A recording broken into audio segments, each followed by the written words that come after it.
Hi YouTube. I thought I'd do a video today showing some of the products that I use often in my home for prepping for everyday cooking and replacements for common ingredients that you would normally use in your kitchen. The things that I'm going to be showing you today are easy to find and relatively inexpensive.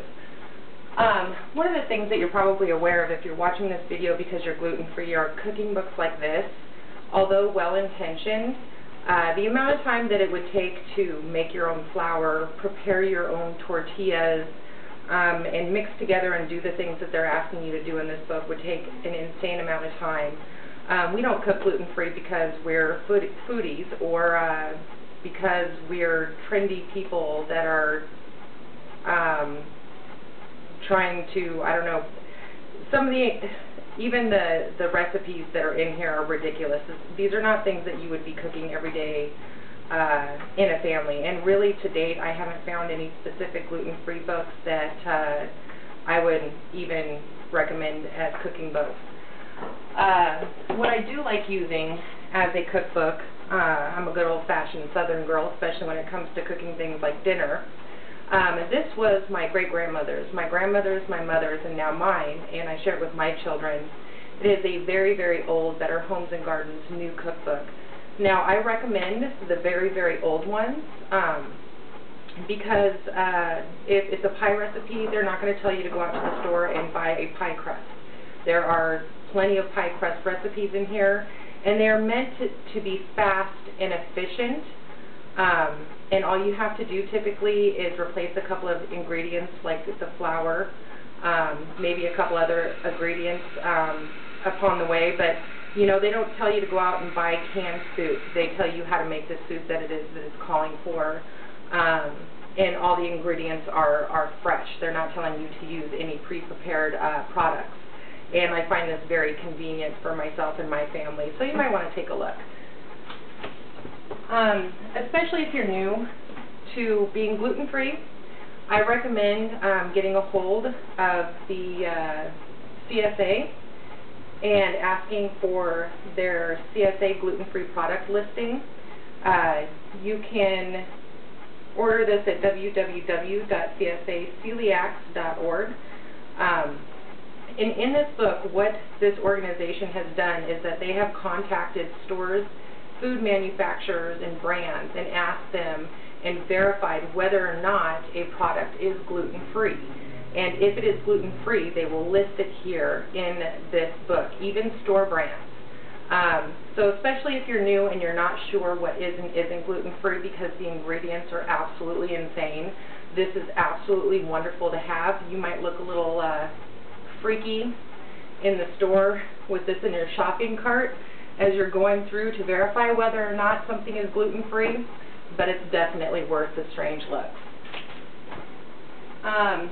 Some of the products that I use frequently, I have tried to find products that are easy to find, that are inexpensive. When I first started doing the gluten-free meals with my children, not only was it confusing and difficult, but when especially you go to the health food stores and purchase the gluten-free products, they are insanely expensive. I am not a millionaire. So I want to show you some of the things that you can find easily, and most of these you can even find in your everyday grocery store. One of the things are, and you know, a lot of these things a lot of people are not even aware of, that you need to have substitutes because the normal versions are not gluten-free. Bouillon is not normally gluten-free, but the Herbox brand is gluten-free. I purchase it in the powder. They also have it in cubes. I like the powder because they work in all recipes. I don't have to grind up cubes for anything, and the cost is the same. So there's no benefit to purchasing the cubes for me. But if you want to see, they're by Hormel. That's what they look like.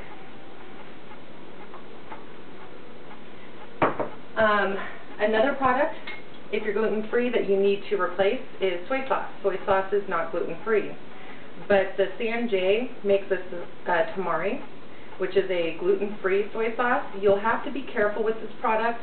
I believe the non-gluten-free of this brand has a blue circle on it. I don't remember for sure, so don't quote me on that. So just make sure that it says right here gluten-free soy sauce. And it tastes exactly the same as regular soy sauce, except for, in my opinion, it's a little less salty, which I definitely don't mind. That's what that looks like. Another product I use often, especially because I'm dealing with children, is, you know, a kitchen staple when you have kids is spaghetti noodles. Gluten-free spaghetti noodles are ridiculously expensive, and I'm not willing to pay that much for them. This is about $2 per pack for these rice sticks. They cook up very, very nicely, and all honesty, I really like them because they tend to absorb the sauce that you put on them. And they're easy to come by. You can find them in grocery stores all over the place. They are inexpensive and really great to have.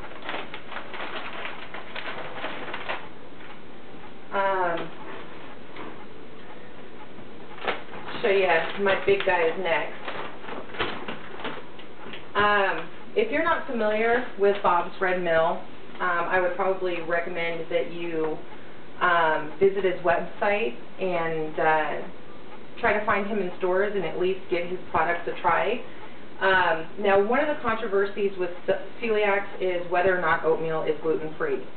Now, according to my understanding, gluten-free, or oatmeal in of itself, is gluten-free, but the processing and the handling can cause it to contain gluten.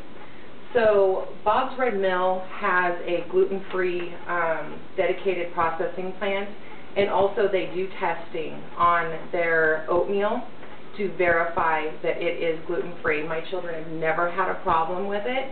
He's got stone cut, he's got old-fashioned, and he's got instant gluten-free oatmeal. Now again, with Bob's Red Mill, you're going to have to be careful because not all of his products are gluten-free, so you'll want to make sure that the product that you're purchasing specifically states that it is gluten-free, so you don't accidentally purchase the wrong kind.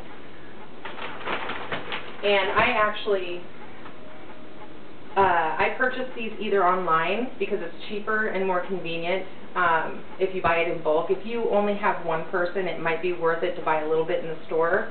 Although you can find Bob's Red Mill in regular grocery stores like Safeway, it's really expensive. So I do recommend you look into purchasing it online.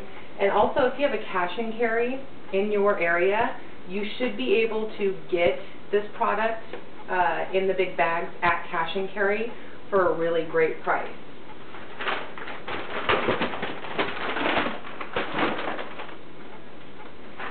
This is another one, and this is actually the most important ingredient I have in my kitchen.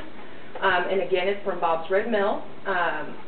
Great prices on them on the internet. And again, if there's a cash and carry in your area, I recommend looking into getting it there.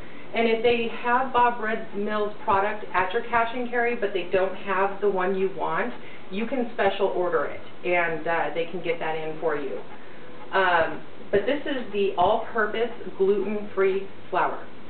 What I love about this product is that I can use it just like the flour I used to buy before I knew what gluten was.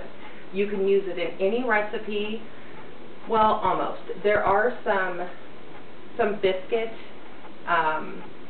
and quick bread recipes I've noticed that it's not quite working well with, but usually with a couple of adjustments, though, you can correct that problem. But like with cakes, I've never had a problem with it in cakes. I've never had a problem with it in cookies, in soups, and sauces, most anything else. So almost everything is absolutely perfect with this flour, and it doesn't give you that sour or weird taste either, which I love. Let's see, what else do we have here?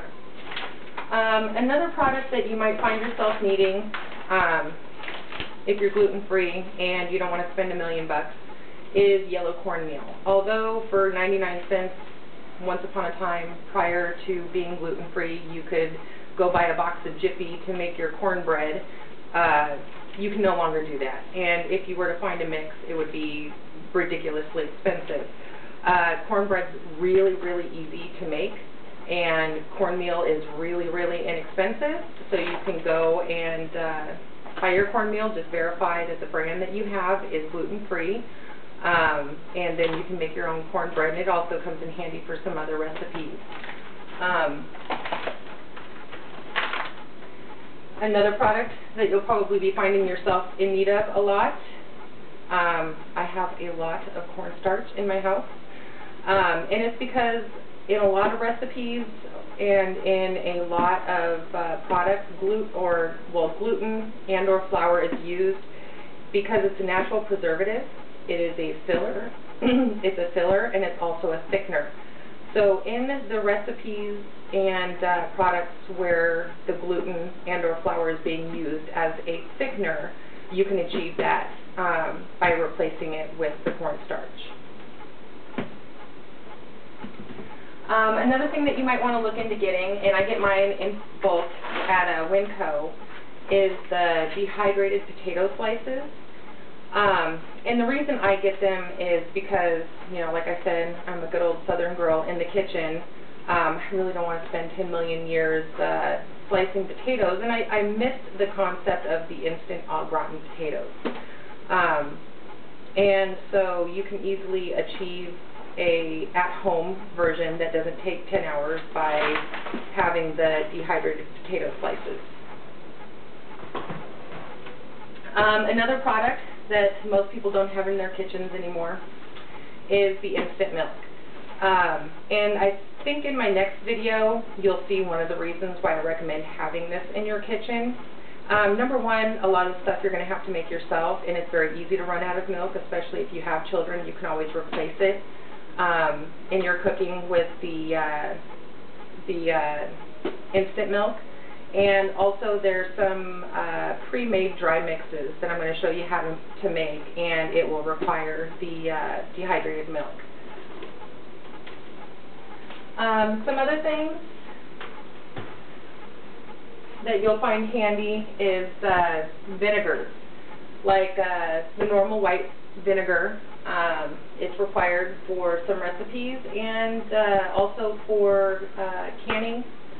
And you'll also find it very convenient for cleaning and deodorizing. And also the apple cider vinegar. And you don't need a lot of it because there's not a lot of things that call for the apple cider vinegar, and even when it does, it's usually about a capful. And it's usually to balance out the acidity so you don't get a strange taste in a food that you're making, especially breads.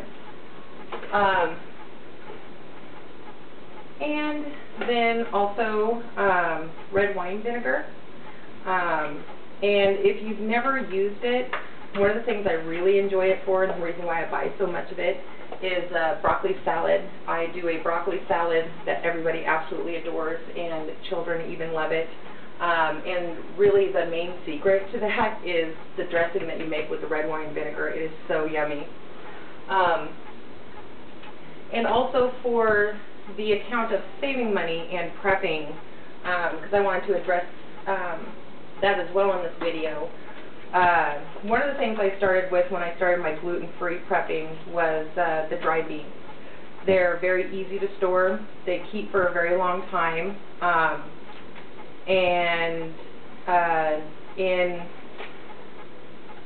a shit-hit-the-fan type of situation, in my household, they would be easy to cook. I have fireplaces, and I also have inserts that go in my fireplaces so that I can have pots on there. And I do recommend that if you have somebody that's gluten-free or has celiacs, that you really work on having food storage in the case the power's ever out for a long period of time, or you can't access outside sources of food like the grocery store. You know, because if you had to depend on FEMA, I'm sure FEMA is not going to be providing gluten-free meals. And you also want to make sure that you've provided a way to cook the meals. So you'll want to look into accessories to convert your fireplaces so you can cook, or you might want to look into things like rocket stoves. There are Wonder Boxes, there's solar boxes, there's a lot of alternative cooking methods, so I recommend you look into that and find one that fits your budget and your family circumstances and your needs. and work on purchasing at least one alternative means of cooking that does not require any paid-for resources. And also, a lot of recipes call for a lot of beans, so I have a lot of beans. My kids like beans. And I also, when they're really inexpensive, I'll purchase them in cans just for the convenience. You know, everybody likes to be a little lazy every now and then. I also can my own, and I will eventually do a video on that, and it's so neat when you can them because you don't have to pre-soak them, you don't have to cook it for 10 million years. You put everything, including your flavoring, everything into the jar, you can it, and it cooks it, softens the, oh, they're wonderful, and they taste amazing too. And a really easy way to make your own chili. Let's see, what else am I? Something else we use a lot of is the gluten-free taco seasoning. It has a really nice kick to homemade chili. And of course it goes great in with hamburger, with chicken, with pork. Tacos are something that can be eaten often because you've got the corn tortillas that are gluten-free. You can also make your own tortillas. And I also have a instant Bisquick type tortilla mix that when I get to it I'll share that with you guys as well. And some products that I recommend you try. One, especially if you have kids because it's fun, is the, I think you pronounce it Malfun rice stick. I'll show you that. Hopefully you can see that. But basically what you do is you put some oil in a pan and you get it hot and you stick these in and they puff up. And you normally, the kids like to eat them with nothing else. They like to just pick at them and eat them. They fall apart kind of easily. You can use it on top of things to add a crunch instead of using crackers or, you know, the non-gluten-free cereals. They ask you to crunch on top of things. So it's a really nice, fun ingredient to play with. Kids like them.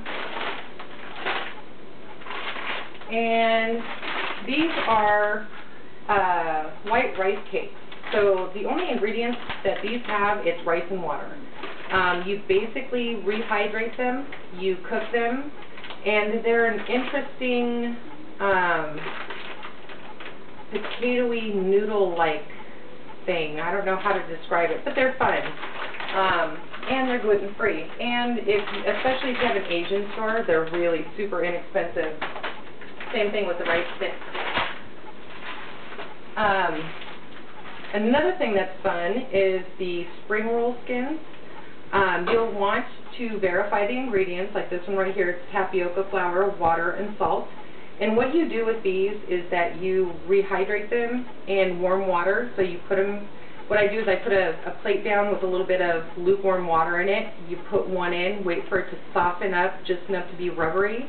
You take it off, you put in your ingredients. You can put in salad type ingredients with maybe some, you know, sauce and some cooked meat, and you roll it up like an egg roll or a burrito. And you can eat it just like that, or I believe you can fry these as well.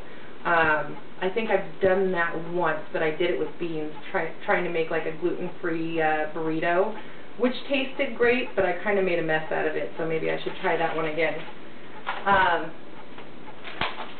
And also, I recommend you trying the nori sushi sheets. Especially if you've never tried seaweed before, because it's a great way to wrap. It's also, you know, it's good for you. And also in one of my later videos, I'll show you how I do my Hawaiian sushi rolls, which are really, really yummy. And, you know, be adventurous. This is an opportunity to try new things and find out what you like that you didn't know you liked because we were all too busy with our hamburger helper. Well, that's it for today. I hope you enjoyed the video, and if you have any questions, please let me know. And if there's anything you'd like to see, just go ahead and post that in a comment below, and I'll try and get to it. God bless, and everybody have a great day. Bye.